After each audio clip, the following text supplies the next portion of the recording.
രാജ്യത്തെ യുവാക്കൾ നേരിടുന്ന ഏറ്റവും വലിയ പ്രതിസന്ധി തൊഴിലില്ലായ്മയും തൊഴിൽ സുരക്ഷിതത്വമില്ലായ്മയുമാണ്. അതുകൊണ്ട് തന്നെ തൊഴിൽ തേടി അലയുന്നവർ ചൂഷണം ചെയ്യപ്പെടുന്നതും നിത്യസംഭവമായിരിക്കുന്നു.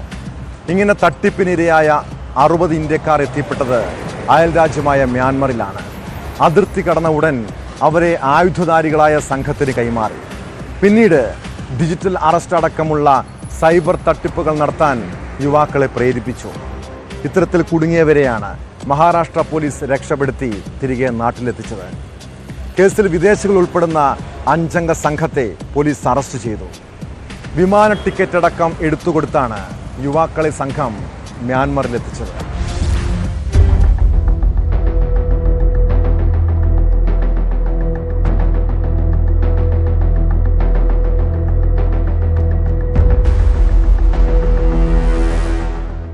ഉയർന്ന ശമ്പളത്തിൽ ജോലി വാഗ്ദാനം ചെയ്ത് വിദേശത്തെത്തി സൈബർ തട്ടിപ്പ് നടത്താൻ നിർബന്ധിതരായ 60 ഇന്ത്യക്കാരെയാണ് മ്യാൻമറിൽ നിന്ന് മഹാരാഷ്ട്ര സൈബർ പോലീസ് രക്ഷപ്പെടുത്തിയത്.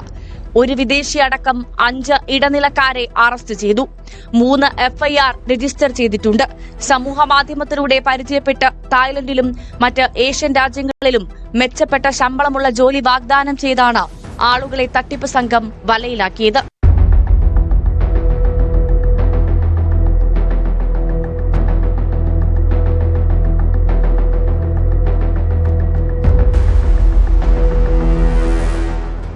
കെണിയിൽ വീഴുന്നവരെ ഇടനിലക്കാർ പാസ്പോർട്ട് എടുക്കാൻ സഹായിക്കും. വിമാന ടിക്കറ്റുകളും കൊടുക്കും. ജോലി തേടിയെത്തുന്നവരെ ആദ്യം തായ്ലൻഡിലേക്കും പിന്നീട് ബോട്ട് മാർഗം മ്യാൻമറിലേക്കും എത്തിക്കും. മ്യാൻമർ അതിർത്തി കടന്നാലുടൻ ആയുധധാരികളായ സംഘത്തിന് കൈമാറും. പിന്നീട് ഡിജിറ്റൽ അറസ്റ്റ് അടക്കമുള്ള സൈബർ തട്ടിപ്പുകൾ ചെയ്യാൻ ഇവരെ നിർബന്ധിക്കുന്നതാണ് രീതി. ഭീഷണിപ്പെടുത്തി പരിശീലനം നൽകി തട്ടിപ്പ് സംഘത്തിന്റെ ഭാഗമാക്കും. രക്ഷപ്പെടാൻ കഴിയാത്ത സാഹചര്യത്തിലാണ് പലരെയും താമസിപ്പിച്ചിരിക്കുന്നത്.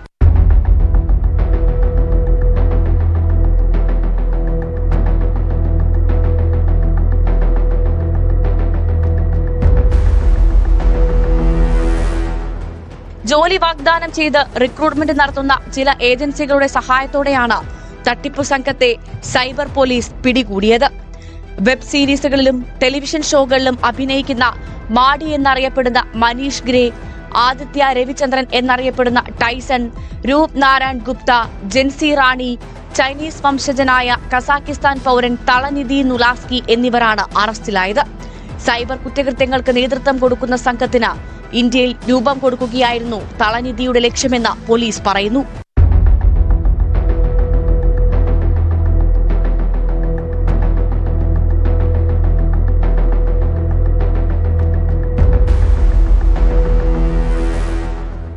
ന്യൂസ് 18 മഹാരാഷ്ട്ര.